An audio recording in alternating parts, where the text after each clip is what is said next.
From Lagos, the nation's commercial capital. This is the News at 10. Live from Channels Television. Reporting tonight, Kayode Okekiolu.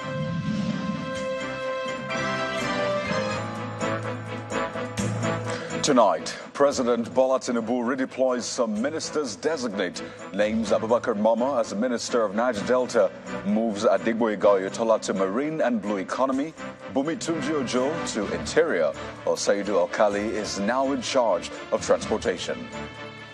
Human rights lawyer and senior advocate of Nigeria, Mr. Femi Falana, asks the federal government to release suspended chairman of the Economic and Financial Crimes Commission, Abdulrasheed Bauer, from custody without any further delay.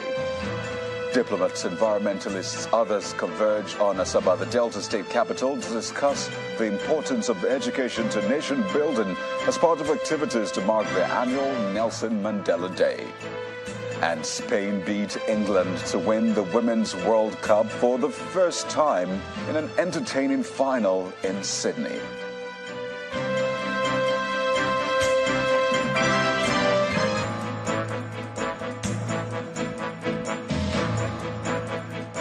We'll begin tonight with the president's last-minute changes to his cabinet formation just a few hours before the ministers designate take their oath of office. President Bola Tinubu has redeployed engineer Abubakar Momo from the Federal Ministry of Youth to the Federal Ministry of Niger Delta Development. According to a statement by presidential spokesman Ajuri Ngalale, the Federal Ministry of Youth is to be reassigned to a minister designate soon. Also, the ministers designate allocated to the Federal Ministries of Transportation, Interior, and Marine and Blue Economy have been reshuffled as follows. Mr. Adigboyega Oyetola is redeployed as Minister of Marine and Blue Economy, while Bumi Tunji-Ojo is redeployed as Minister of Interior. Honorable Saidu Alkali is now to take charge of the Ministry of Transportation. The statement further states that both ministers of state in the oil and gas sector are now domiciled in the Federal Ministry of Petroleum Resources with the following designations. Senator Heineken Lokobiri is the Minister of State for Oil, Petroleum Resources, while Honorable Ekperipe Ekpo is the Minister of State Gas, Petroleum Resources. The President has also approved the renaming of the Federal Ministry of Environment and Ecological Management as the Federal Ministry of Environment. All the changes, of course, take immediate effect. A senior advocate of Nigeria, Mr. Femi Falana, has written to the Department of State Services, DSS, asking for the release of the suspended chairman of the EFCC, Mr. Abdulrasheed Bauer, from what he termed illegal custody without any further delay.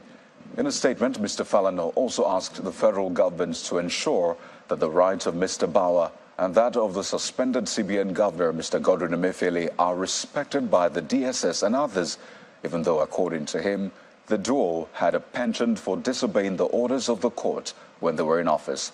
Mr. Falana's statement reads in part, "The plight of both suspects should be a lesson for all, that's public officers in Nigeria who always behave as if there will be no tomorrow." He adds that the government, which rules by law, is under legal obligation not to breach the fundamental rights of citizens except in a manner prescribed by the Constitution of Nigeria. Mr. Emefiele, who is now facing trial on a 20-count charge bordering on alleged fraud, was arrested on June the 10th over allegations of terrorism financing, while Mr. Bauer was squeezed by the Secret Services over allegations of abuse of office leveled against him. More stories now. The life and times of global icon Nelson Mandela have come alive once again as the world marks the International Day in honor of his accomplishments and efforts towards making the world a better place. While describing the late African leader as an epitome of excellence and an advocate of unconditional forgiveness, South African ambassador to Nigeria, Professor Bobby Moore, insists that quality education will play a significant role in achieving most of the dreams of late Nelson Mandela for Africa. But this and other issues bordering on protecting the environment were discussed during a lecture put together by environmentalist Newton Jibonu at the Nelson Mandela Gardens and Resort Asaba, the Delta State capital.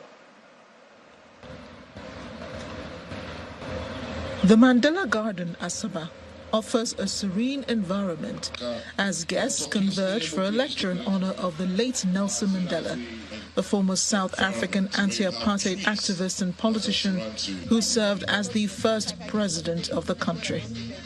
The guest lecturer, the South African Consul General in Lagos, Bobby Moreau, draws lessons from the life of Mr. Nelson Mandela and how he impacted the global stage. Mr. Moreau underscores the importance of education as a veritable tool for African development, just as Mr. Mandela propagated. Education is power. Without any doubt, I would not be standing here speaking English had it not been the benefits of education. Has my life been of benefit to my immediate community? Has my life been of benefit to those whose hearts have touched mine? I continue to ask myself that question, for I do not have answers. The gathering also addressed subjects relating to the environment. Foremost environmentalist, chairman and founder, Mandela Gardens and Resorts, Newton Jibuno, expresses his concern about human activity that has led to the gradual degradation of the environment. Yes, environmental degradation we used to look at as a matter of a distant issue, but it's now with us, which is why this PLC celebrating Mandela has to do with environmental matters, because we are about to start facing some catastrophes coming from the way we have abused our planet Earth. The impact of the former South African leader on the environment is further demonstrated with the planting within the garden.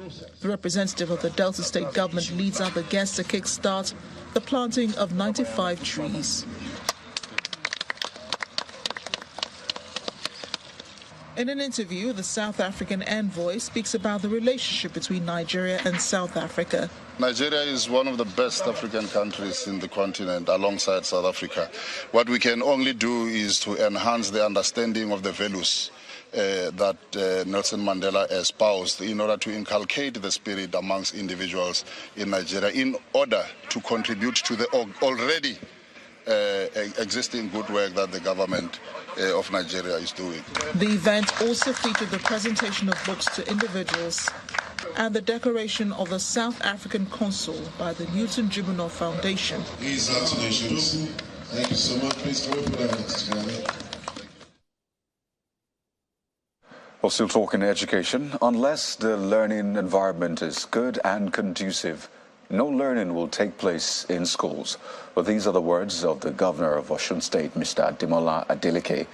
In an interview with Channels Television, Mr. Adeleke speaks about the state government's effort to enhance learning in the state schools and the plans to employ and train new teachers.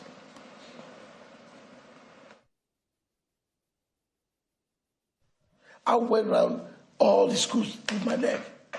They said they've never seen this type of gun law. They said nobody has come over there. I was crying. I said, how can how can a student be studying in this, no roof, no chairs, nothing whatsoever? Abba, if you want to study, that part of it, that environment must be conducive for children, where we sit down, everything clean and everything like that. They'll be able to study. Whereby that they will sit on the floor, how can they concentrate? Teachers, I plan to employ more teachers, give them training, summit. Even as I'm speaking to you, all the commissioners, the fair advisor, we have done training twice now. Let the expert come and tell them when you're talking about governance, this is what we are talking about. We have done that. So I will employ more teachers that are very skillful. I have the expert already in my cabinet. Give them computer. Technical schools will be back.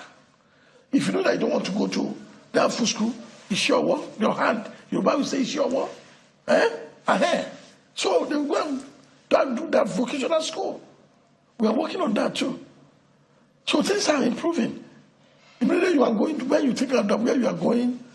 For example, if I go to my office, I don't like to leave. I like to be working because it's beautiful. I will sit down there till even 10, 1 a.m. sometime, treating files, receiving visitors, because it's conducive. So why can't I make all the teachers to be comfortable, pay their salary regularly, give them an incentive, let them go for training? For the full interview with Governor Adeleke, do watch Newsnight tomorrow, Monday by 9 p.m., only on Channels Television.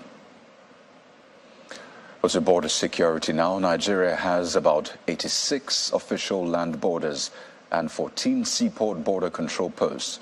But over the years, there have been concerns about how porous some of Nigeria's land borders are. But this has warranted policies and decisions by successive governments to tighten these loose ends in strict compliance with protocols guiding transnational trade, thereby boosting local production and cutting uncoordinated trade losses.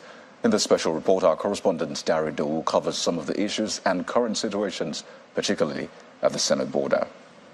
The Benin-Nigeria border is a long stretch and runs from the tri-point with Niger in the north down to the Bight of Benin in the south. At the Lagos end, it's not business as usual, owing to different factors. In August 2019, former President Muhammadu Buhari ordered the closure of Nigeria's land borders. In November same year, they then ordered the field to communities within a 20-kilometer radius of the country's borders. The filling stations at some border communities are considered conduit pipe for fuel smugglers. We noticed as we travel along the coastal road, the fuel stations are short and out of business. And these two only survive the hammer of the 20-kilometer radius mark by a few meters. First subsidy is gone. The anticipated effect of this announcement by the president seems to have trickled down to this corridor. The disparity in price between what fuel is sold in our neighboring countries and what it is sold in Nigeria has been brought almost at par. If fuel smugglers have been kicked out of business, what about those smuggling rice and other banned items? I spoke with two indigents of Badagry, Emmanuel Afolabi, a tourism promoter, and Shola Adeneye, who runs a cross-border haulage business. What are the customs and the law enforcement agents looking all the way from the border? You can imagine that kilometer all the way from border to somewhere around Badagry Market, Badagry Roundabout, people's home. I can tell you 80% of rice that we consume in our homes is foreign rice. Customs are doing what the government said they should do. They have done a lot of work. They can only do what they can. But these people that you are talking about, that you are calling, they are doing smuggling, they are hungry men. An hungry man is a desperate man. And a desperate man will do anything just to earn money. Are you getting me? They can close all the border. They can stand there 24 hours. Custom work is such that we have been given the powers under the Nigerian Customs Service Act 2023 to traverse every nook and cranny of this country, to make search, to intervene, to arrest any person, any house, any premises that we suspect may be housing unwholesome goods, what we call contraband goods in common language. We'll check in. To have a clear picture of the situation, we joined the anti-smuggling surveillance operation at the border. Cop smuggling. We'll patrol there this evening on surveillance to make sure that we checkmate smuggling activities.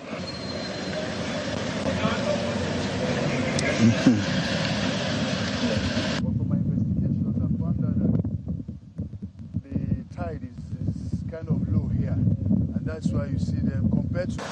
Our first stop is this beachfront. The customs says it's a smuggling hotbed at night. Sometimes we face resistance in trying to enter some particular communities. We're not sent by government to kill or destroy people. as much as we're doing, making efforts to combat smuggling to its barest minimum, we try not to inflict pain by causing deaths. As the day wore on, we moved to the creeks. Cameraman and I are in the company of armed operations team, and as a form of protection, the amber light is kept on to avoid surprises from the community considered notorious for smuggling. As we are going in now, do not be surprised that if anything was actually going on there or is to go on there, you understand? They would have been informed. They have their informants. This is a creek in Badagry, one of the places placed on eye surveillance by the customs. They say they have to do routine checks here every now and then because of the fact that they've made some seizures here in the past, say rice, PMS, and other items that have been banned by the country. And that is why men of the customs must always come around here. You can see here it's quite dark at the moment, but there's a canoe. There is really nothing suspicious on ground. It's just some people using the channel to move to another community, although from what we gathered from the customs, this particular creek takes you from this particular point, you can get to Ogun State, even to the neighboring country in Benin Republic. The customs says it has recorded success in similar operations and on the highway. However, border communities and those who apply these access frequently are worried about the multiple roadblocks mounted by various state and non-state actors along the border and its effects on trade facilitation. Dari Ido, Channels Television News. Well, in part two, after the break, former military spokesman Brigadier General Sani Usman joins us to look at cross-border crimes and how they can be tamed. That's in a moment. Please join us again.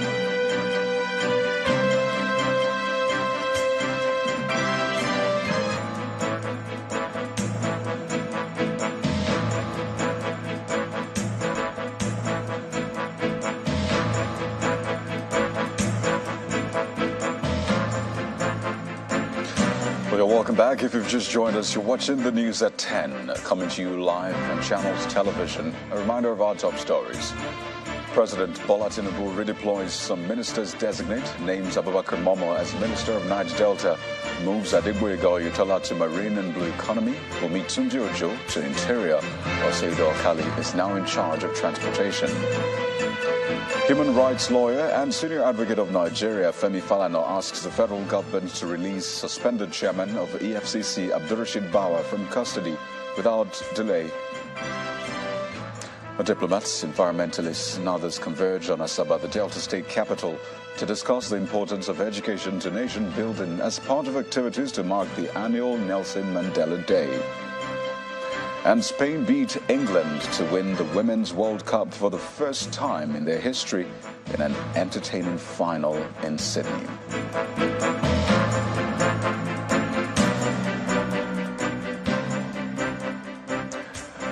Now, for more on our earlier story on border security and control, we're joined on the news at 10 by former Army spokesman, Brigadier General Sani Usman. He joins us live from our Abuja studio. Good evening. Thank you for joining us on the news at 10. Good evening. Thank you for having me. Well, border control has again been brought to the fore, particularly with the situation in Niger and how it might affect at least 7 states in Nigeria with several illegal entry points. But can you tell us what, in your opinion, is a major challenge of border control and security in Nigeria? There is no doubt about the fact that Nigeria is having a serious challenge with border security because of the cross-border criminal activities, and these borders on arms trafficking, not just necessarily smuggling of banned goods and contrabands, arms trafficking, human trafficking, and so many other things. And if you are even talking about that, apart from what brought about the illegal, border crossing, so to speak, in the northern part of the country, with Niger Republic alone, we share a total 1,608 kilometers length of border. So it is very difficult to police it. And given the resources available and given the cultural and socio-economic relationship between the Nigerians and their respective border counterparts in other countries, take for instance, in Cameroon, Niger, Chad, and Benin Republic, you can understand that it is very, very difficult to police the border. But that notwithstanding, it can be done in the sense that we have the capacity if we are determined. And most importantly, the issue of the use of technology and, again, harnessing the resources in terms of the security architecture. And apart from the security architecture, we should be talking about what happened to the, border community commissions and what have you. And most importantly, again, what is the relationship between the Nigerian state and its neighboring countries? Then, of course, we have to also involve international partners. So invariably, we can be able to effectively police our borders if all these things are put together to ensure that every key player is brought on board and the person is doing his or her best, as the case may be. And I know that those who are statutorily responsible for, policing the border, take for instance, Nigerian Immigration Service and the Nigerian Customs, they are doing the best they could, but they need to be supported with more modern-day technology. Take for instance, what do they have in terms of equipment, to police the border? We just saw the pictures of, some of our, outposts there. They look like an eyesore, and that in itself is not motivating enough. But that is even just an outpost. What of other equipment? What of the other resources needed to effectively police the border? Motivation for the personnel of the security agencies. All these things put together, they add to the challenges that we're having. The situation that we have reported time and again, it is said that the insecurity along the borders is exacerbated by extortion on the road by the same security agencies who are meant to protect the borders. So if we're talking about a lack of manpower, lack of technology, is that also responsible for security agencies essentially dropping the ball? I think there is no excuse whatsoever for any government official or public servant to be corrupt. Instead of him or her performing his duty effectively and professionally, will resort to extorting the citizen that he or she is working for. There is no excuse whatsoever. However, we know the kind of situation we found ourselves in this country, and usually the police tend to say that you should not encourage the criminal. By that, you should not create an enabling environment for these criminal tendencies to take place. And there is no excuse whatsoever for it, that notwithstanding. But I think there is need to critically look at, the condition under which they serve and the condition under which they operate. So invariably, you can be able to eliminate this. And usually, criminal activities or corruptions, for instance, it involves two parties, the giver and the taker. Right. Nigerians tend to cut corners. If the law says that you should not do this and that, and of course you can effectively carry out your business without resourcing to cutting corners, you don't have to give bribe to anybody. So it takes two to tango. So we need to work assiduously, encouraging Nigerians to be forthright in terms of their business dealings, and at the same time, discouraging this official from, acts of unprofessional conduct. And of course, the law should be expeditious in dealing with such people if they are found wanting. So basically, that is it. But at the same time, we have to enhance the conditions under which they operate. But they are not magicians. They have to work with particularly other components of Nigerian society, especially the border communities in the country. There are no infrastructures. In fact, I might say they are totally neglected. I could remember a particular local government in the northeastern part of this country. That local government is barely 35 kilometers, to our to Niger Republic, our neighboring country. But I can rest assure you, as of the last time I was there was no motorable road. When I mean motorable road, not even the Diffrey Larry Kwanyan road. So you can imagine those kind of people who have been neglected and totally abandoned. So they will resort to all sorts of things, and they will compromise and cut corners. And at the same time, they might even induce some of these officials. And in any case, you might not be able to get the desired support and cooperation from them. So it's a collective thing. So much as you look at, the security agencies, policing our borders, we should also see how best we can support them by enhancing the welfare and well-being of the border communities. And I know of a certain individual that, sometimes whenever the officials also are having one important engagement, it is the smuggler that will fund the social activities. That shouldn't be so. Right. So a lot of things need to be, be looked into. It is not just the issue of the security agencies themselves, but of course the average Nigerian, especially the border community. But of course you don't blame them simply because they tend not to be, given the sense of belonging they desire. Well, clearly, there's a job of work for this government to do. We would like to thank you so much, Brigadier General Sani Usman, former Army spokesman, for sharing your thoughts with us on the news at 10 to 9. And all eyes definitely will be on the ministers who have a role to play when it comes to security. Once again, thank you so much for your time. Thank you so much, too. Well, the Nigerian Navy says that it has completed the hydrographic survey for the dredging of the Oguta Lake and Rashi River in Oguta local government area of Imo State to the Atlantic Ocean as it awaits the state government's approval for a date to unveil the hydrographic survey so the dredging of the river can start. The commander of Oguta Naval Base, Commodore Stephen Ibrahim, disclosed this when a state government delegation paid the base a courtesy visit to collaborate between the state government and the Navy to secure the waterways in Imo State. Boosting the blue economy and addressing waterway security is beyond lip service for the Imo State government and the Nigerian Navy Oguta Naval Base, which is why there's a move to ensure the actualization of the dredging of Oguta Lake and Orashi River to the Atlantic Ocean in Oguta local government area after it was flagged up by the federal government. An initiative that Imo State government seeks collaboration with the Navy at this meeting. This CVC is geared towards the promotion of harmonious relationship with all stakeholders operating in the downstream axis of our internal waterway to the ocean, which is connected with the dredging of the Oguta Lake to connect the terminal maritime bays at the coast globally.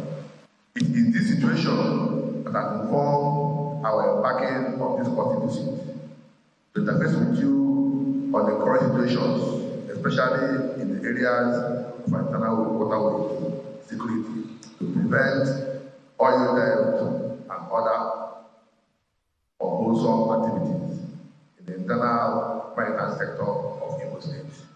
The Naval Commander of Oguta Naval Base discloses that the hydrographic survey for the dredging has been completed and the actual dredging will commence soon to stimulate economic development in the area. The presence of the base here has encouraged economic development, and we hope to see future developments. Like you earlier mentioned, the issue of the flag off of the survey report. The report is ready, and at the instance of His Excellency, it will be presented. And going forward, the Nigerian Navy is a critical stakeholder, and we're on standby to provide all the necessary support for the actualization of the dredging activities along the Oguta-Orashi Riverway. We are here to collaborate to ensure that the safety of the waterways, both for commercial and for private use.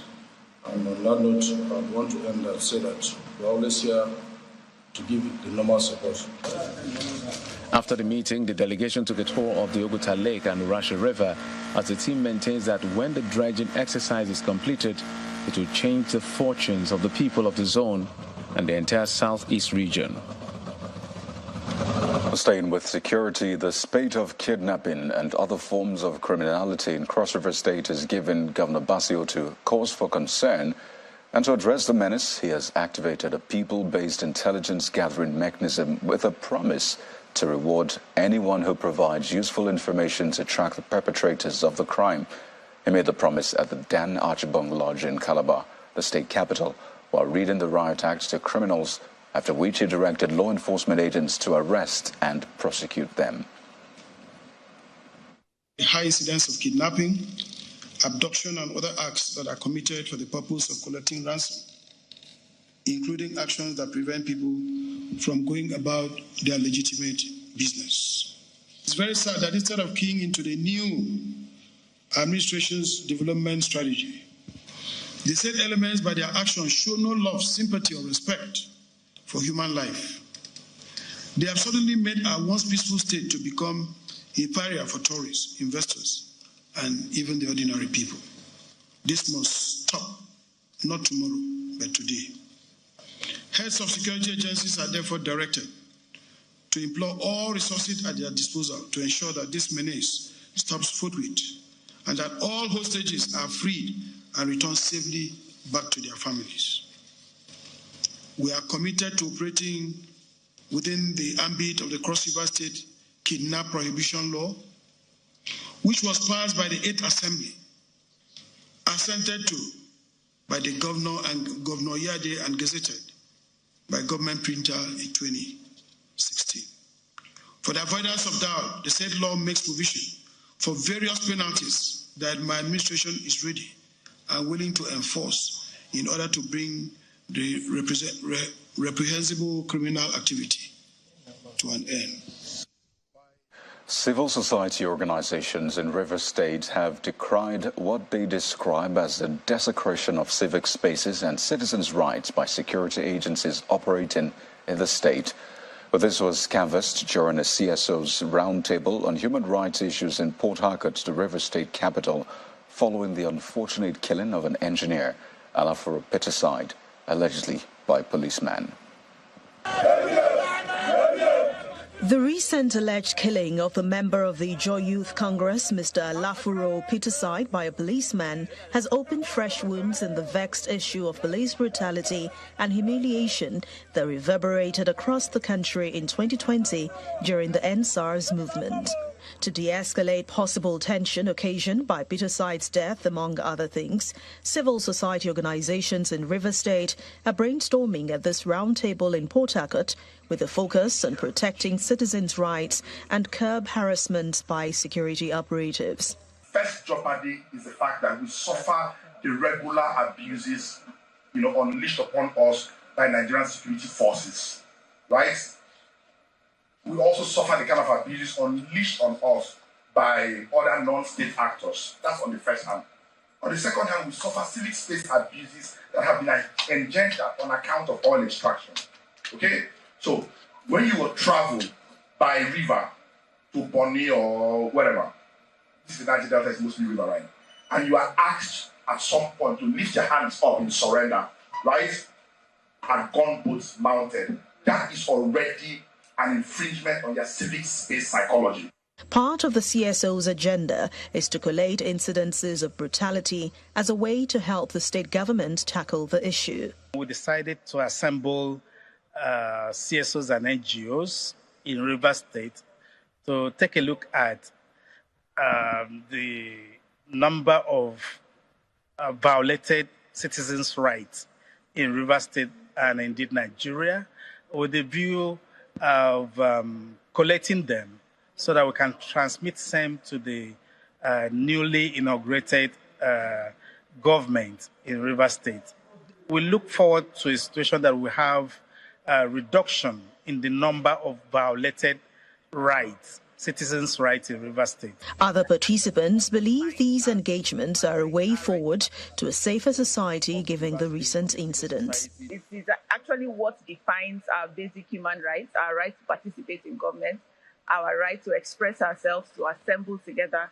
So I think it's a very, very fundamental part of our lives as citizens of Nigeria. We are meeting as a people of Rivers State, from the civil society, the media, organizations, legal profession, and even persons with disabilities are sitting down to review the entire civic space in Rivers State and provide solutions to the issues that affect us in the civic space.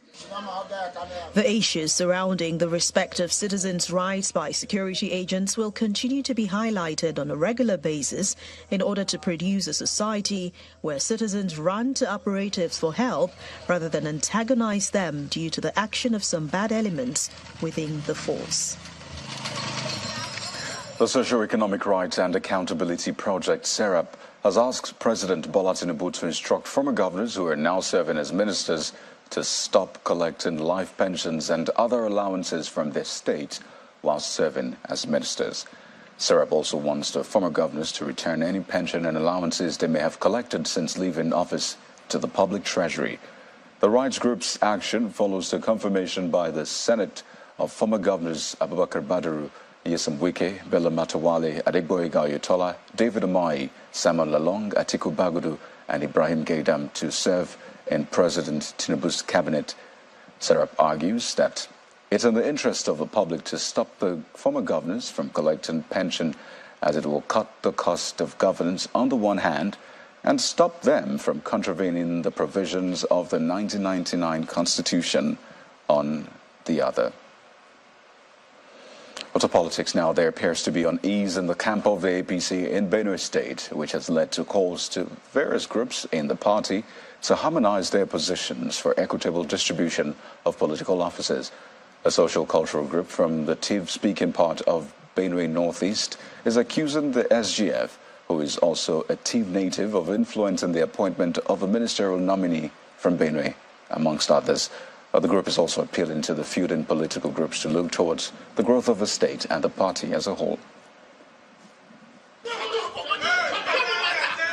It is believed that the impasse in the different groups within the Benue APC became more obvious from the inauguration of the 10th Benue State House of Assembly, where the camp loyal to the Secretary to the Government of the Federation, Senator George Akume, lost out on the speakership position. This has affected the usual power-sharing formula across Benue State, which also includes the Idoma and Igede ethnic groups, which lost out the most. The Tiv-speaking area of Benue Northeast Senatorial District, where the governor hails from, is alleging that the SGF has given all federal appointments to his kith and kin of Jengba political bloc of Benue Northwest. We frown at the recent nomination of ministerial position from Tiv Nation, which appears to be lopsided. The SGF himself from Jengba divide of the Tiv Nation to nominate another Jengba Tiv and another Jengba son for ministerial position does not portray the Tiv spirit of Yana Angan, which is literally interpreted to mean eat and give your brother. While this group is calling for a united front to address the seeming lopsided appointments so far, the people of Jechira have thrown their weight behind the governor.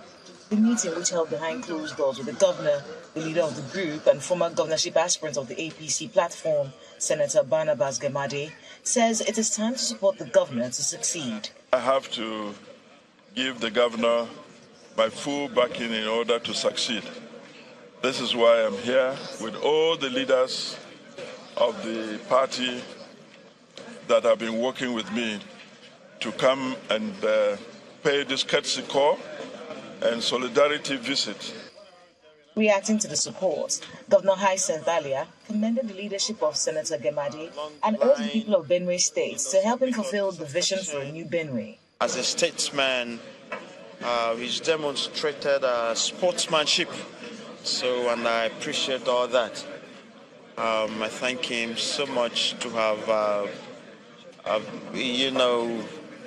demonstrated a good lead by example. The House Majority Leader is calling for calm from all the divides. He tells everyone to focus on improving on the lives of Benue people. If you look at Benue State now, we are back with more than 40 years. More than 40 years.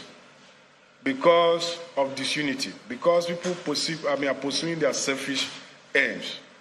It is high time I'm just reiterating my call that we should come together. While governance cannot be isolated from politics, the various groups in Benue will need to, as a matter of urgency, evolve a system that puts good governance above personal interest. To healthcare now, the government of Kaduna State has announced plans to rehabilitate 200 primary healthcare centers across the 23 local government areas of the state as part of the government's determination to enhance access to affordable and efficient healthcare services in rural and urban areas. Governor Obasani, who made the disclosure while hosting officials of the National Primary Healthcare Development Agency, the World Health Organization, the UNICEF, and other key stakeholders in the health sector at the Government House Kaduna, explains that the rehabilitation is expected to reduce overcrowding. He also announced that 15% of the state annual budget will be allocated to the provision of healthcare services. As part of advocacy to strengthen public health and primary health care delivery system in the country, a delegation from the National Primary Health Care Development Agency, World Health Organization, and UNICEF visits the Kaduna State Governor, Senator Obasani. The visit focuses on issues relating to primary health care services, with particular emphasis on ensuring universal health coverage and routine immunization for children and women. We have seen huge progress in terms of reaching children in inaccessible areas. This is why we brought so many district heads to come to Kaduna so that we can share the experience with the people of Kaduna and how they have done it. Just to appraise you, Your Excellency, Nigeria has again shown that it's possible to reach those children. Through the most recent outbreak response, Nigeria, under the able leadership of my brother, Dr. Faisal, has been able to reach 1.6 million children that were never reached in those areas. While disclosing some of the measures put in place by his administration to strengthen healthcare delivery and checkmate disease outbreaks in Kaduna State, Governor Sani is optimistic that the state will achieve universal health coverage through massive enrollment of more residents into the state contributory health insurance scheme. The Kaduna State government prioritizes the development of the healthcare sector because we believe that health is key to the economic development of the state. This is why the first bill I signed into law was a public health law. This law provides an institutional framework to achieve one health system made up of three sectors: health, environment, and agriculture, because of the interplay that exists in terms of causation and prevention of diseases. Beyond the visit, reducing health inequalities, enhancing health protection and disease prevention approach by strengthening the existing primary health care infrastructure and manpower remains a priority of the Kaduna State government. Time is of the essence for 56 communities in Bauchi State who are at the risk of flooding. These communities were identified by the Bauchi State Environmental Protection Agency in 8 local government areas, which the Nigerian Meteorological Agency NIMET had predicted flooding by the end of August. Our correspondent Hajra Ali visited one of the communities and reports on how the people and the state government are preparing.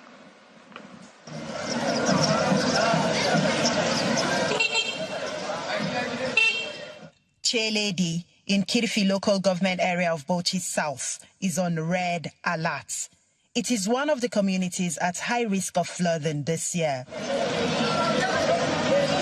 55 other communities in 8 local government areas are gearing up for the impending flood.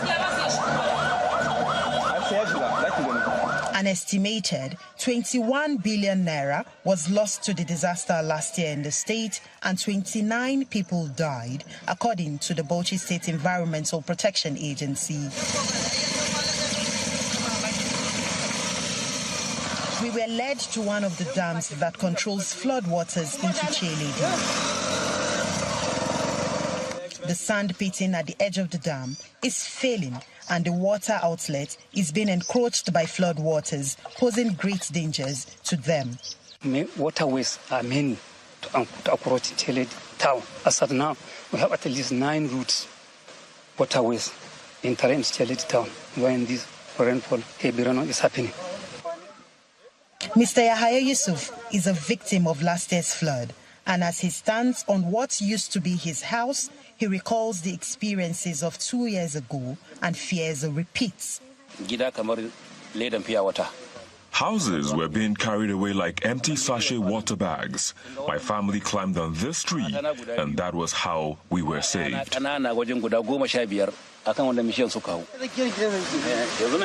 This empty space you're seeing was once dominated by buildings. The people of the community say more than 80 houses were erected here, but they have all been leveled to the ground by flood waters. This time, to minimize the impact, the community carry out self-help projects through sandbagging and drainage repairs. We are making efforts. We have been observing prayers, and we need more sand for bagging. Most of the vulnerable communities are riverine areas, especially in Bauchi North.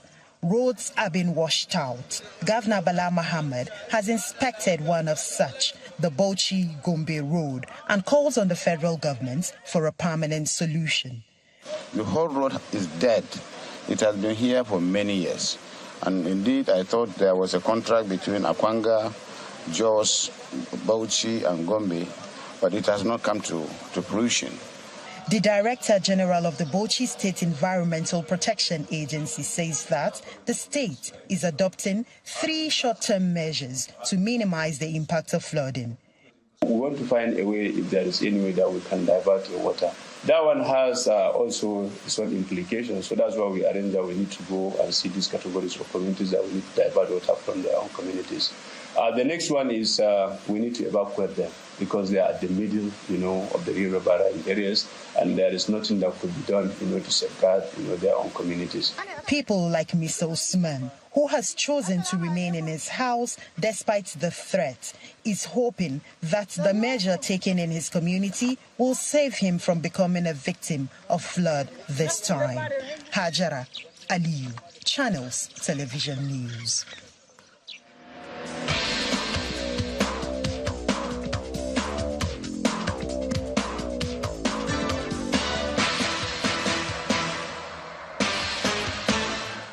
Well, Spain has won the Women's World Cup for the first time in their history, with skipper Olga Carmona sweeping in the only goal for a deserved 1-0 victory over England. In front of a packed crowd of nearly 76,000 at Stadium Australia in Sydney, Spain were the more accomplished side and had more chances, including missing a second-half penalty. Spain's triumph is vindication for Jorge Vilda and the Spanish Football Federation, who stuck with the coach even after 15 players last year said they no longer wanted to represent their country under him. Meanwhile, Spanish fans celebrated outside Stadium Australia after their side beat England for their maiden Women's World Cup trophy. For the English fans, they remain proud of the Lionesses despite the loss. Our sports correspondent Cecilia Morgwe captured the mood in Sydney, Australia. The FIFA Women's World Cup 2020. The tournament of Manifest, the trophy finally ended in the hands of Spain. They won the Under-17 World Cup, Under-20, and of course, right now, the Senior World Cup. For the fans, this is what it means for them.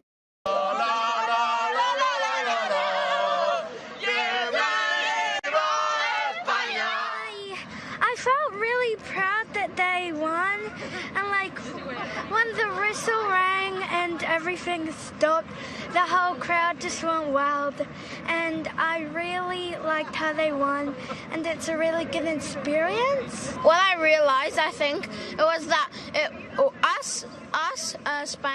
Spanish people, we just kept on cheering and never stopped cheering, and then England on the other side, they never really cheered, and I think that's what helped the girls achieve. The girls' team of Spain don't have any type of World Cup, and it's time to get known on the world the girls' team. So how do you feel about Spain winning the World Cup for the first time? Yes. Yeah. Yeah, so fun. Yeah. So fun. It's very good, the Cup. English fans are not left out. They may have lost in the final, but they're hoping that next time the tournament will come home. It always happens. We just get so far and then our dreams are broken. Right? We give credit where credit is due. We'll be back. And the women's team, to get to a final is amazing. It was so dominant, phenomenal. The passing was accurate, played a tight game, very clean, had most of the possession. It was just phenomenal. Yeah. England did not bring it home, From Stadium Australia, Sydney, Cecilia Mogbe for Channels Television News. And also club football, Ghana's Premier League champions Medema Sporting Club beat Remo Stars 1-0 in the first leg of their CAF Champions League preliminary round. Jonathan Sowa got the only goal of the match played at the Cape Coast Stadium earlier this evening. Their Ghanaian opponent will now travel to Kene in Ogun State for the return leg this weekend. Meanwhile, Enyimba International lost to Libya's Al Ali Benghazi 4-3. A 1-0 win for Enyimba in Aba this weekend will guarantee the People's Elephant a spot in the next round. In the English Premier League, Chelsea boss Mauricio Pochettino suffered his first defeat as Mikel Antonio's superb strike and Enzo Fernandez's penalty miss condemned the Blues to a 3-1 loss against West Ham earlier today. After last weekend's draw against Liverpool, Pochettino's side wasted a lively performance as they paid the price for sloppy defending and wasteful finishing at the London Stadium. Early on, Aston Villa won for the first time this season as they routed Everton 4-0 to erase the bitter taste of last weekend's thrashing at Newcastle. American Noah Lyles rode to victory in a sensational men's World Championships 100-meter in Budapest this evening to extend the U.S. dominance in track and field's blue ribbon event in the post-Usain Bolt era. Lyles, who already has 2 World 200 meters titles to his name and will go for a third in Honduran capital, clocked 9.83 seconds, which is the fastest 100 meters time of the season so far. Botswana's Lesile Tebogo claimed silver in 9.88 seconds in a photo finish from Anguilla-born Briton Janelle Hughes.